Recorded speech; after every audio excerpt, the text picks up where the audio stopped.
like I have That here. was okay. Well, We can download it from the thing and though. we are live. Happy Wednesday. And we had some technical issues, but I think we're good now. AI will not replace people. I will say that because it tried to in this situation and has messed us up 30 minutes. But we are here. We are in February 2024, and we are back for another coffee chat, smart coffee chat with Dr. Sakira Jackson, Heather Tuason, and yours truly, Amber Payden. I'm the founder and CEO of Think Smart. Inc.com, a global platform for businesses to learn, grow, scale, connect, and find sort resources to build their business. We have Heather Tuason with arenacfo.com, where you can get everything from accounting, bookkeeping, all the way to a fractional CFO on demand and at an affordable rate. And then we have Dr. Sakira Jackson, business psychologist, coach, and um, program mindset leader on how to become a better leader and a better you for your life and your business.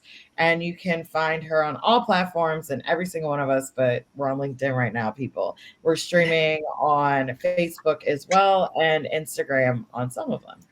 So we're going to get started today. This is an interesting one because it takes over the full operations and efficiency of the business, and that's KPIs. And anyone that's been in business long enough knows that KPIs, which are key performance indicators, can easily become the most confusing thing and the longest meetings you will ever be in dealing with KPIs. And you walk away still like, what? You know?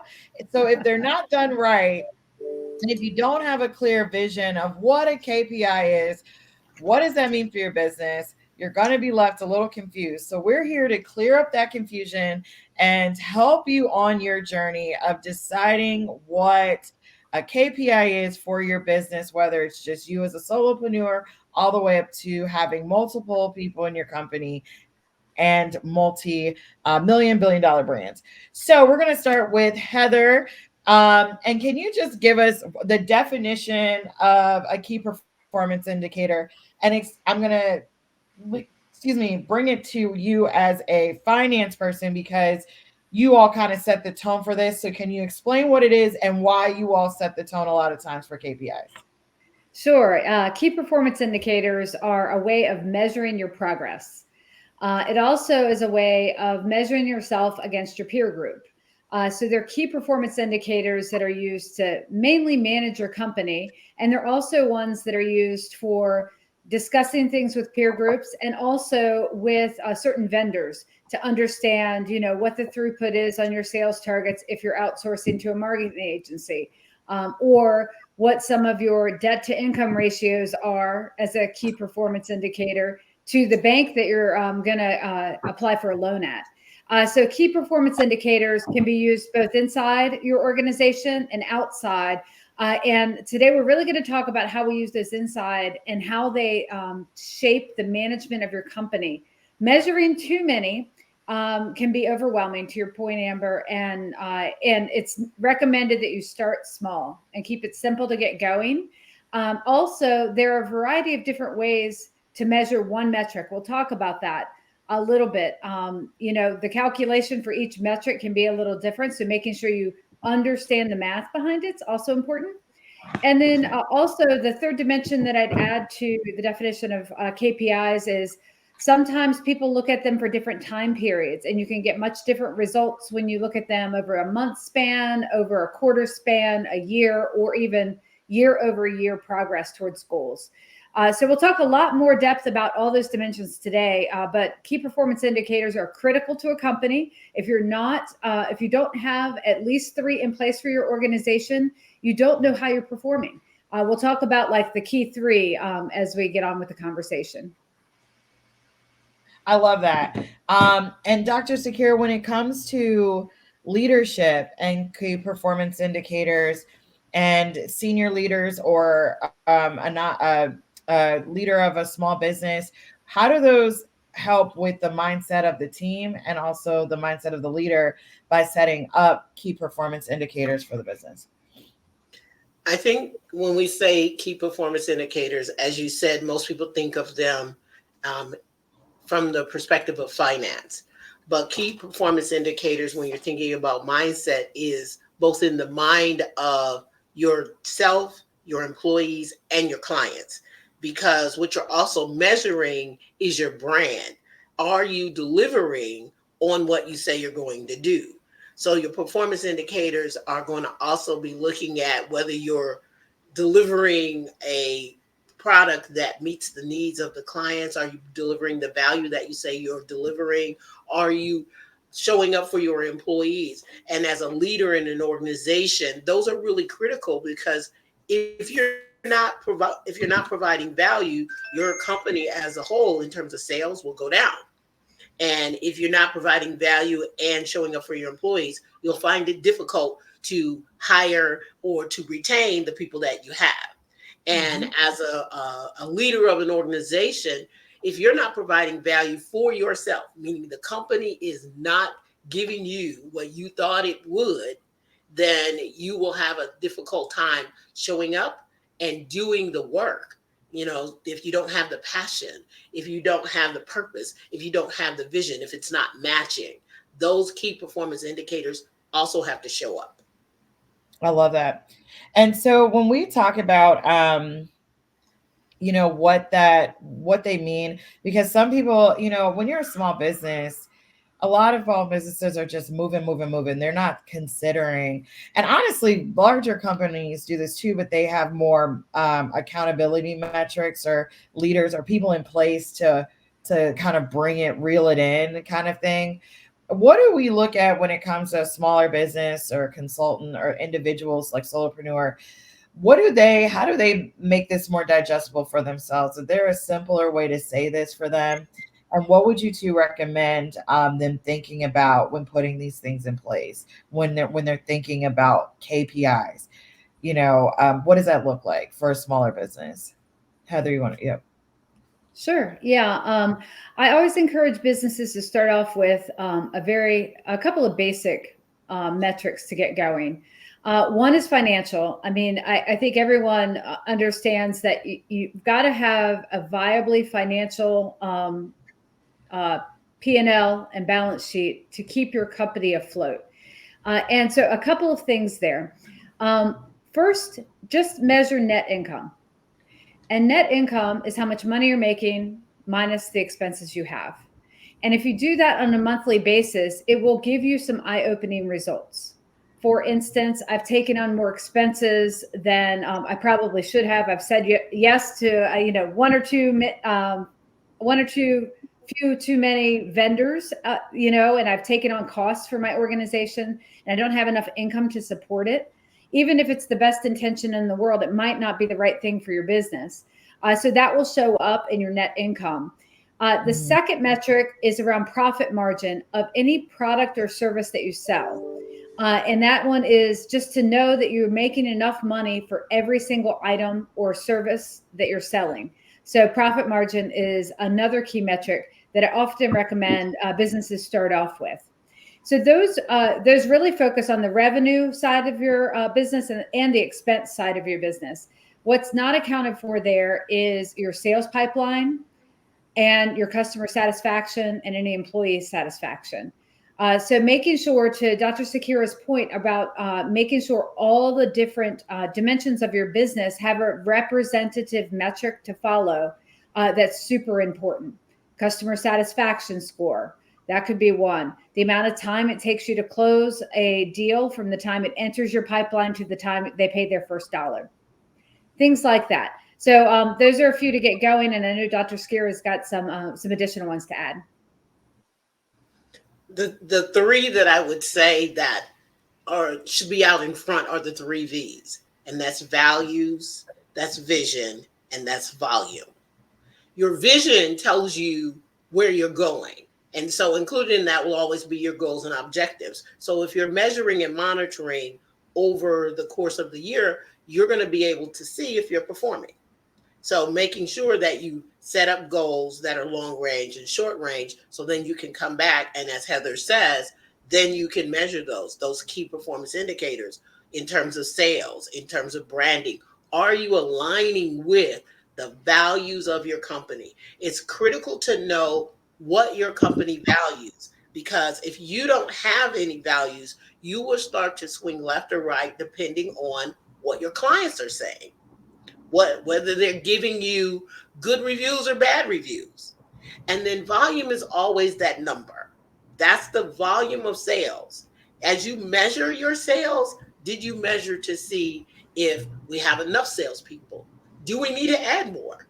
Those are performance indicators. It's been said that if you have 10 employees, out of those 10 salespeople, 2 are going to do 80% of all the sales that you have. So you need to measure that volume to make sure that your salespeople are producing what you need.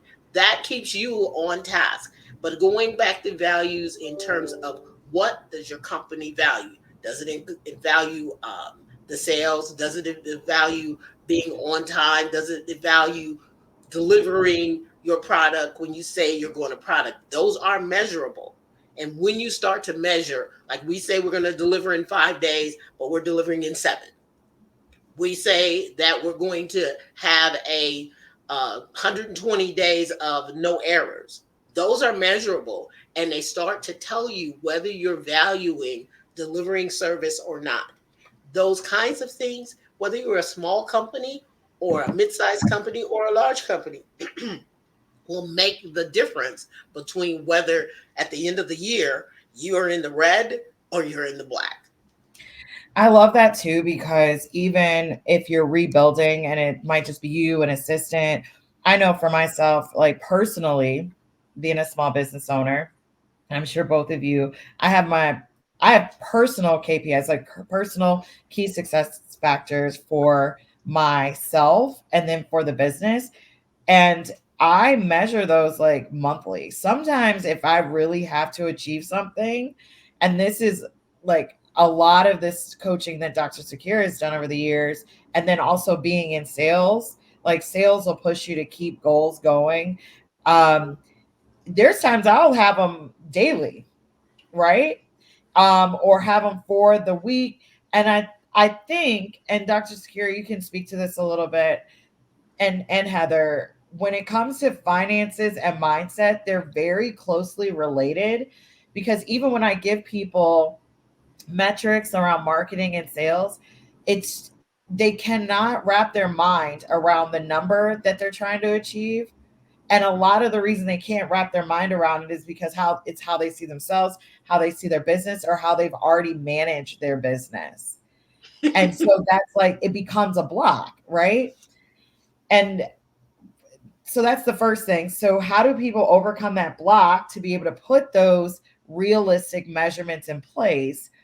And then secondly, I was just with the client yesterday and I was helping her with her business, and we were putting her operations plan together, and we did a revenue forecast. And she kept saying, if we get there, if we get there. And I'm like, if we don't, it's a problem, because these aren't big numbers. This is just basically running your business, right? This is just operating the business. And she was having a hard time understanding that those numbers are not big numbers, and you are actively just running your company. And so could you all talk to that a little bit? Because I see that a lot, where people are so overwhelmed thinking 1,000,000, 500,000, 2,000,000 is like, oh my gosh, but you're running an organization with a lot of moving parts. That's actually a low number, right?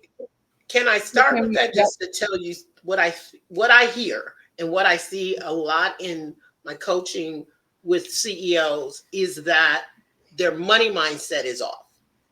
Yeah. When you're running into a perception of that number being big in their mind, it's because of whether they have a poor mindset, poor person's mindset, a middle class mindset, or a wealthy mindset. It's what we teach in both the FU program, FU Money program, and in the Money Game Challenge that I'm running next month, is around helping people shift their thoughts about money. It's hard to craft a revenue projection when you think that $500,000 a month is a massive number and not possible for you. Most people feel like that number is beyond their capability. So when But it you, is, though, if you think about it, it is if you are individually doing that. But it if you have is, an but it isn't. organization, it's Because not, first you you have to know? be able to believe it. Remember, the Yeah, bottom line of everything we're talking about is the believability. right. A person can't write a revenue plan and set up objectives, goals, and tasks associated with it, create KPIs to measure it if they can't believe that for them it's possible. Right. So you have to start with, you can build all of this great blueprint of a business. But if I don't see in my mind that that's possible for my business, all of the other things will never happen. I can write all the objectives and all the tasks and do long range planning and short range planning. But the reality is, I don't believe that is possible. And then when it comes time to do the work, I won't do it because the doubt, which is the opposite side of belief, will show up. And doubt causes inaction, belief causes Mhm. action. So if a person is stuck, they're struggling with not they might have the right product, the right service, the right avatar, the right client, but their belief puts them in action. And so they don't take any action because they actually don't believe it's possible. And what happens is the anxiety shows up. They get anxious, they get nervous, and they don't take action. And this happens to leaders who have amazing companies that could be doing well right here, but can't make that leap because that leap seems not possible. Make sense? That makes 100% sense. Yeah, I'll add on there, Dr. Sakira. I totally agree with you that um, metrics that if you approach them as being unachievable, as a business owner, you're the one who starts the engine every day for the whole company. That's right. And if you can't start the engine and know that the team is going to a destination, they're not going with you. So No. a couple of tips that I do, I actually personally employ and also educate the businesses that we help support is put metrics around your weak spots. For me, sales is my weak spot. I have more metrics managing to my sales pipeline than other places in my company. I'm a natural at looking at the numbers. So when at the beginning of the month, I'm the anxious one who's like, let's reconcile the books and see what happened last month. So that one is not something that I need to, necessarily put like lots of metrics around making sure that that task is completed for me, but it might be for somebody else out there. For me, it's around the sales process and measuring sales. And if I put an enormous goal out there, to your point, where, I want to have, 5,000 sales this year, and I don't break that down so it's achievable, I'll never complete it. To your point, I go into hibernation mode and nothing gets done. So putting metrics, prioritizing the metrics you put in place for your business around your weak spots is eye-opening because it forces you to look at the places you don't want to look. I think that's a really good point. And I would add from a market standpoint, like when developing like your brand or scaling it, pivoting, doing research around your type of industry, that's always calmed my spirit. And even when I've worked with clients or in corporate, like our first goal was to research what we're doing. So if you recognize that, like, minimally, if you have 4 people in the team, your company should, like, your break even for the type of industry and it's 500,000 a month, you're not, the number, to your point, Dr. Sakira, is not as overwhelming because that's the standard operating like measurement for that industry. So if you're not meeting that, then it's like, well, what are we doing wrong? Which goes back to Heather's point of finding those performance like gaps, right? And I don't think a lot of people take the time to slow down at the early stages and understand the type of business they're starting, how they're going to run it, the type of industry they're in, who do they need to hire to make the business run efficiently. What are some of the gaps that some of your competitors are dealing with right now? That would help a lot with your performance indicators. Mhm.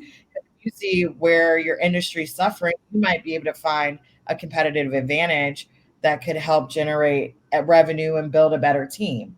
But I think a lot of people from a market standpoint do not look at the market and look at trends and competitors and numbers that would actually help their anxiety and look at their business a little bit more realistically about what they need to do to get to certain metrics.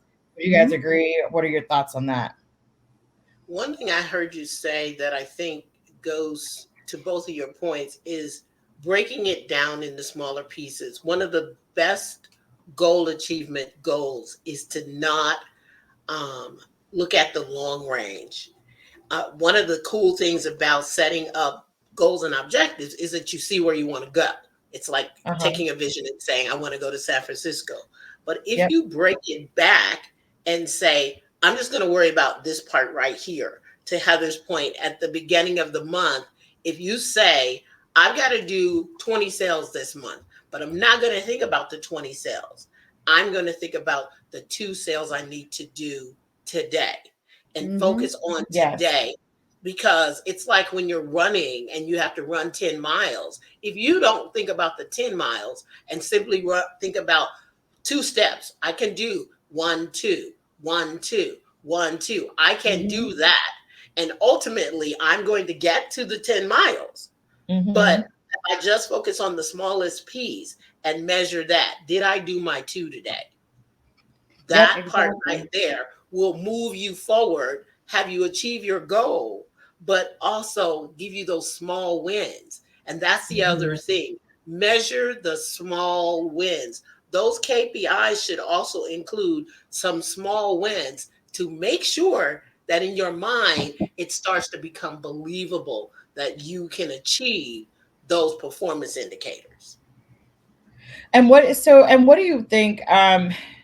So we're going to go to Heather, and then I want to go back to Dr. Sakir with this.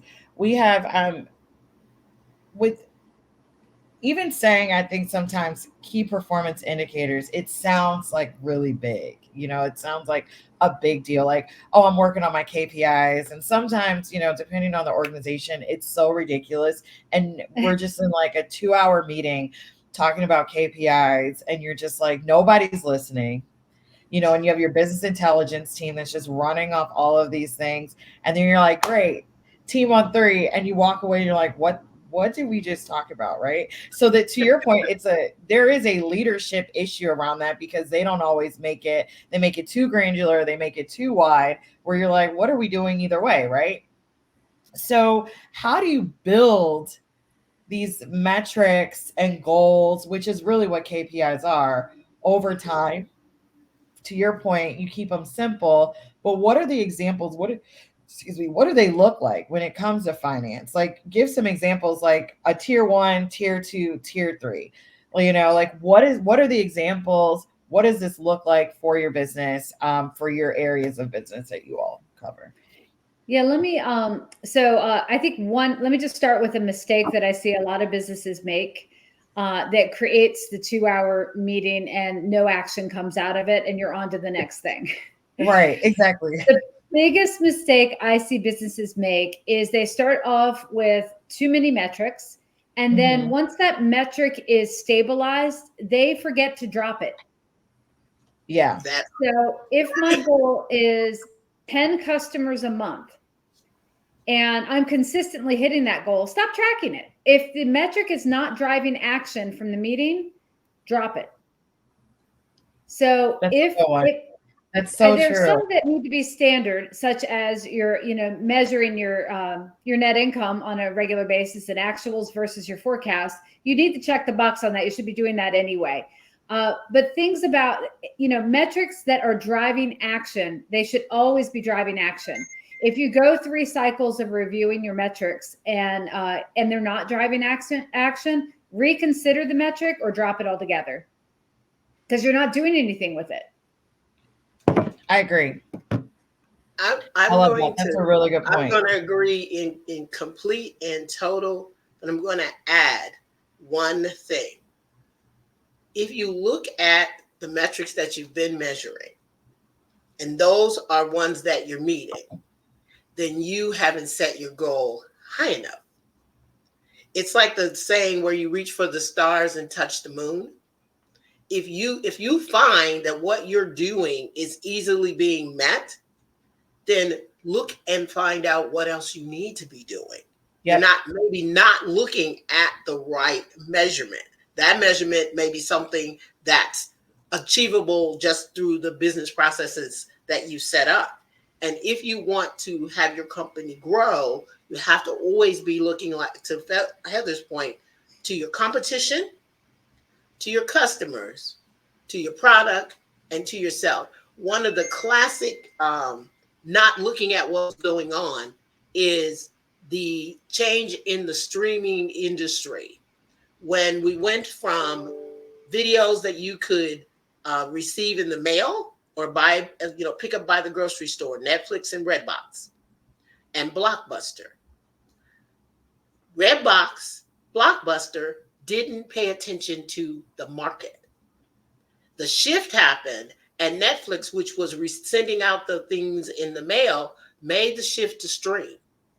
Mm-hmm. They had a dip in their sales, but they paid attention to the measurements of what was happening on the sales and shifted their product and service to ensure that they were able to stay relevant and profitable as the market changed. So you don't just look at the KPIs and say, well, we're delivering, we're making those sales. You also got to look at your market. You got to look at your customers to make sure they're not changing, because your goal isn't just to get customers and keep them. You have to continually see if your client is changing. Mm-hmm. And make that shift. Are your employees going to need to change? Do I need a different type of employee? Is my brand changing? Is my value in the market changing? Those types of shifts are actual things that you can measure, because you're always looking at what's the trends in the market and how do I measure against the trend in terms of what we do and where our brand is, to ensure that your company is relevant as the market changes. I love that. I love that a lot. Could you give actual literal examples of KPIs? Like the literal example, because I think sometimes, and my biggest thing is always making this very digestible. Like, we're talking to younger people that are really trying to understand business. Is there a way to give 2 or 3 examples of what a KPI looks like? Sure. What the literal statement or sentence? Let me talk about one that impacts every business out there. It's called CTA, the cost to acquire a customer. And as you're just getting started and building a brand, the cost to acquire is typically higher than if you're an established brand out there. So cost to acquire takes into account all of your marketing and sales effort costs for your sales returned. So the other thing that impacts your CTA is the cost of your item or service sold. So the metric you can get on our website at arenacfo.com, cost to acquire is out there. Profit margin is another one. We mentioned this already. This is basically taking your revenue minus your expenses by product or service sold is the most actionable one to address. And of course, for your company as a whole. That's another one. And then there are a number of sales metrics that I always encourage more service-based companies to measure, like the time between your sales stages. Define your sales stages, such as I have an idea of somebody I want to reach out to.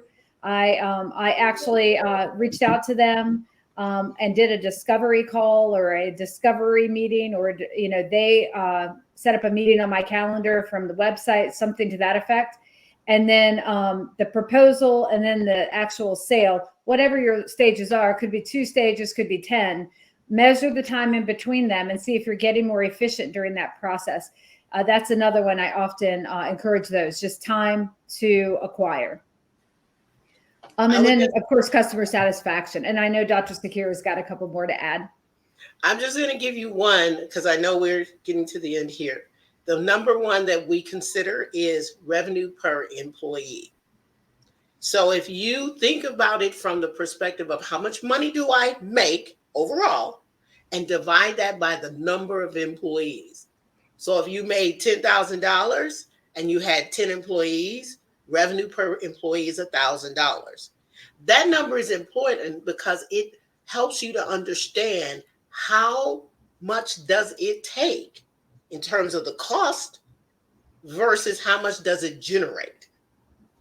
And so if you're spending in our real estate business, we look at it from the net operating income perspective, meaning how much does it take me to put this whole business together and make the money and get the rents and collect the money? And then how much does it take to actually service those people, and what do I have left? If I'm looking at it from a revenue per employee, I want to know how much does each of these employees generate for the company. So if I make $1 million and I've got 100 employees, how much money did each of those employees make? And the revenue per employee will change based on the number of employees. A company with making $1 million with 100 employees will be at $100,000 per employee. But a company with $1 million and 200 employees, that number goes down, meaning it costs them more to make the same amount of money. So you want to know how much money am I making for each person that I bring to the table that's doing work for me. If I can make the same money with just one person, that means I just made $1 million with one person, and I take it up to 2, but my revenue didn't go up. I would say not just my revenue didn't go up, but like there's a poor customer satisfaction. It may be, it may have great customer satisfaction, but the cost to do the job may cost me more. Yeah. In my company, if I have 2 employees and I made $1 million, that means that $500,000 per employee. But if the same person, if another person made $1 million with one person, they're more effective and they're more likely going to be able to last longer. Because if they have their processes and procedures and operations and they can make them repeatable, they can repeat that person, take the sales up to $2 million, and they're still at $1 million per employee. So making sure that your process, procedures, and operations are repeatable so you can double the revenue if you double the employee. Make sense? Yeah, that's a great metric. That's one that I will just like wrap by saying that's one that I would measure over and over again throughout the life cycle of your business. Yes. There are some metrics that are just what I call investigative metrics. Hey, something's weird here. Something's going on. You know, we haven't had sales in a while, or wait, we just had 3 customers leave. What's going on? And those are investigative tactics that just dive in and look at a series of metrics to see if you can unearth the cause of something. Versus the recurring metrics that you should be visiting on a regular basis. And we always recommend monthly at a minimum. Yeah. Oh, gosh.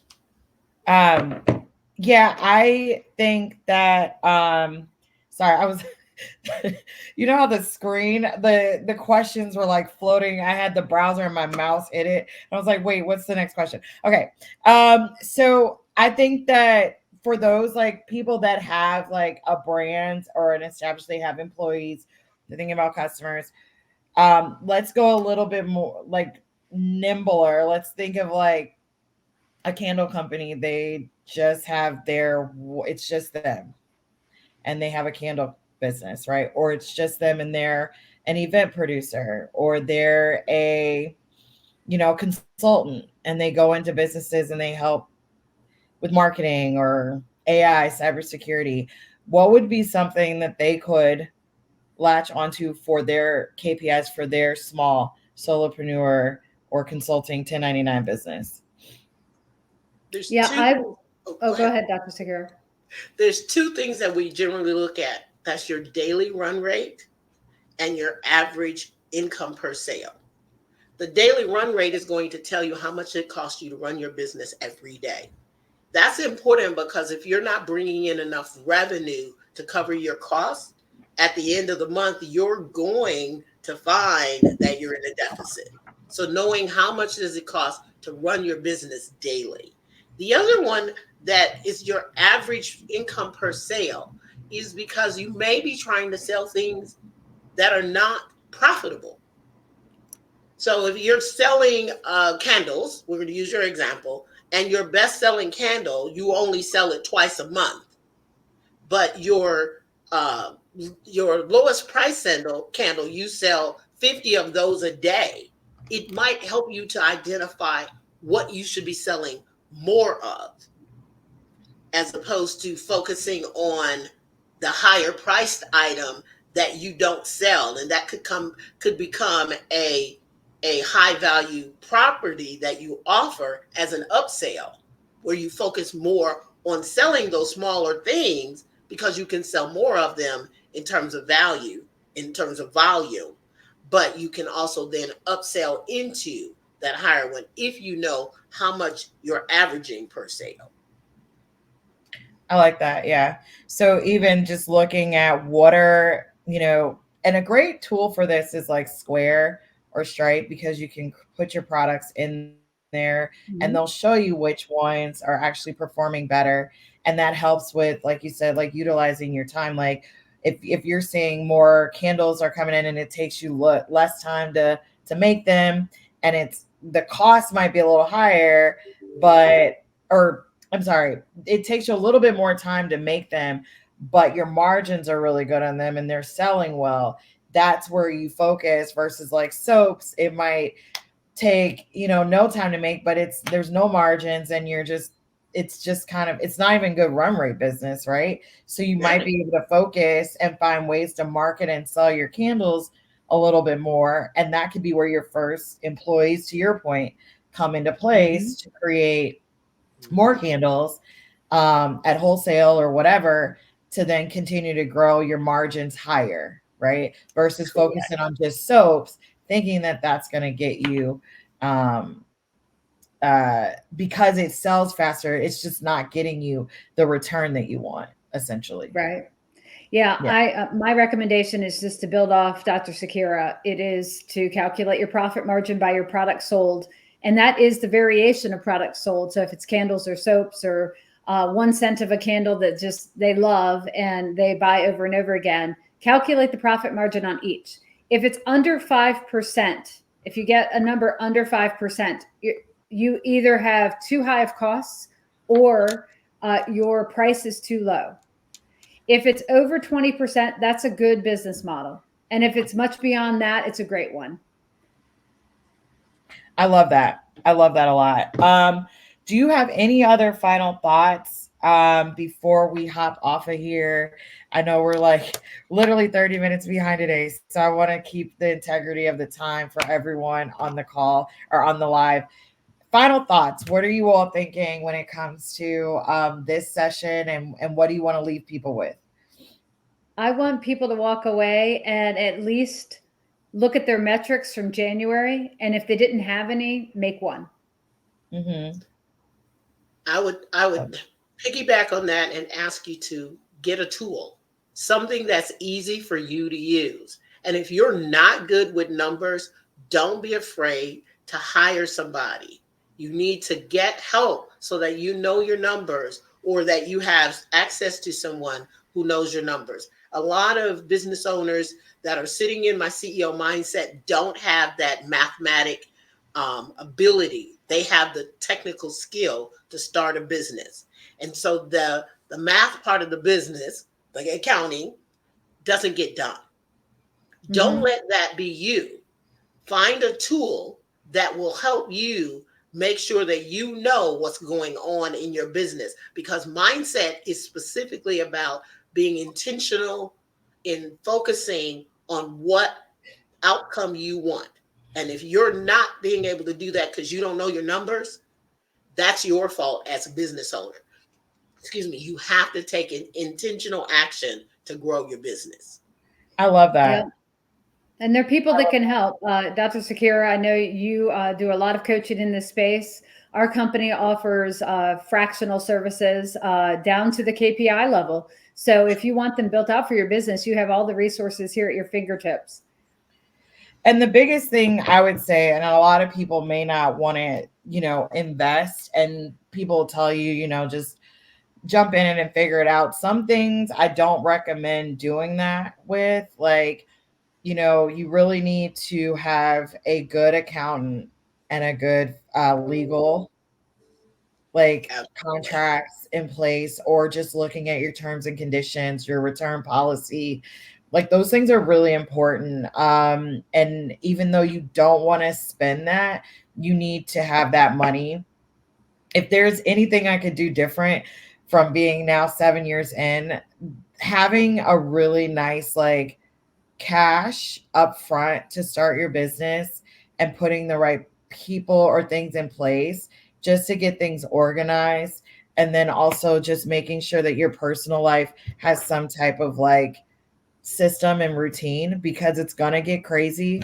And the more habits that you've already put in place for your life is going to help when things completely plummet, because they will, because that's entrepreneurship. And so if you have some good habits and thinking around yourself, and it'll make things a little better when they plummet, because they will. If you have a little cash or good credit, or a good network of people, it'll help a little bit when it plummets. If you have good contracts and accountants in place, it'll help.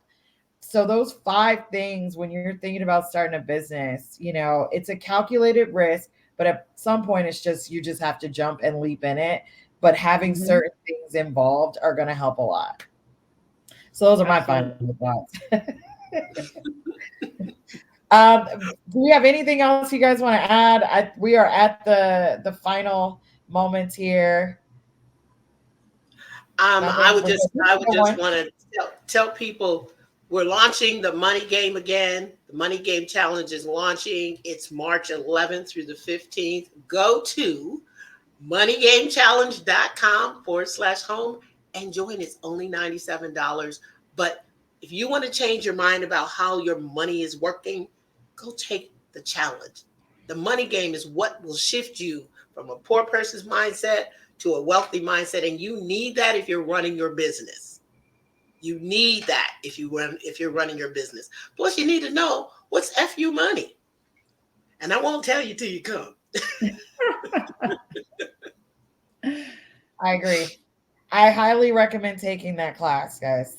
If you're out there, sign up for it. Also, Arena CFO, you need a good accountant, month over month, getting your plan in place. They're great. We use them at SMARK. So I highly recommend getting involved there. Right now, SMARK's on a break. We're doing this. And we're just recalibrating for the year, but doing some fun LinkedIn. We have the coffee chats with them. We're going to be starting another coffee chat with AI, sales, and social media. So that'll be fun. A whole new roundup of guests, hosts, and we're going to keep it simple for a couple months, and then more to come with SMARK going into mid-year. So that's it for now. We'll see you all next month with an all new topic and our normal time of 10:30 Central Standard, and we'll go from there. You all have a great day. And if you need any of us, you know where to find us on LinkedIn, and you can always go to thinksmarkinc.com or thinksmark or SMARK on LinkedIn. Have a great day, and we'll talk to you soon.